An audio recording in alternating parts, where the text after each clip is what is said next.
ধরি কেউ আমার চেয়েও সুখী নেই, আমি হাসতে পারি যেমন কাঁদতে পারি তেমন। দেখো বন্ধুরা, আমি এবার আজকে ডাল চচ্চড়ি বানাবো, ঠিক আছে? দেখো ডাল নিলাম,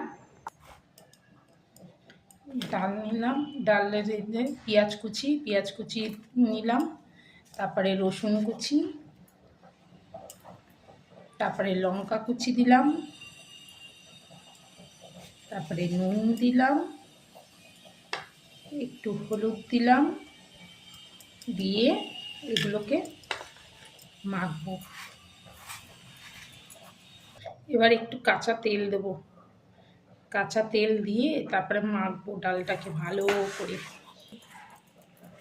কাঁচা সর্ষের তেল দিয়ে তারপরে ডালটাকে ভালো মতন মেখে 5 মিনিট একটু ঢেকে রেখে দেবো, তাহলে ডালটা ভালো সেদ্ধ হবে, স্বাদও হবে খেতে। দেখো ডাল চচ্চড়ির জন্য মাখা হয়ে গেল। এবার আমি ঢেকে রেখে দেবো, 5 মিনিট ঢেকে রেখে দেবো। 5 মিনিট হয়ে গেছে। এবার কড়াই বসালাম, কড়াইটা গরম হয়ে গেছে। এবার সর্ষের তেল দেবো, একটু জিরে ফোড়ন দেবো, এবার শুকনো লঙ্কা আর তেজপাতা দিয়ে দেবো, দিয়ে একটু নাড়া, এগুলো দিয়ে এবার একটু লাল করে ভাজবো। সোমবারটা একটু লাল করে ভাজা হবে।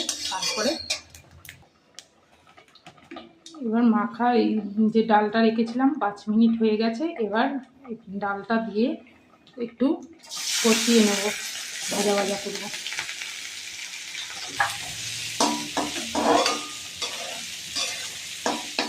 এবার একটু ভাজা ভাজা হবে, তারপরে জল দেবো, একটু নাড়িয়ে নিই।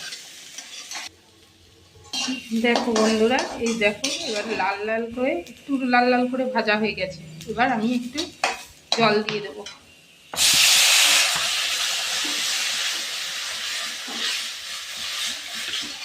এবার ঢেকে রেখে দেবো।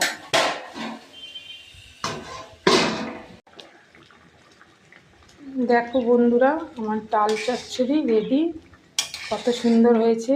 এগুলো একটু মাখা মাখা ঘন হলে ভালো হয়।